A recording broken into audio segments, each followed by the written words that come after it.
Sorry po sa inasal ko kanina.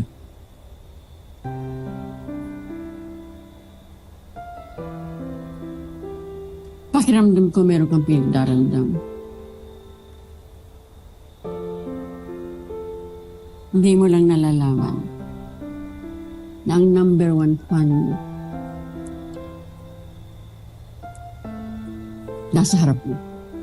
Isang tao nakakaalam ng buong pagkatao mo.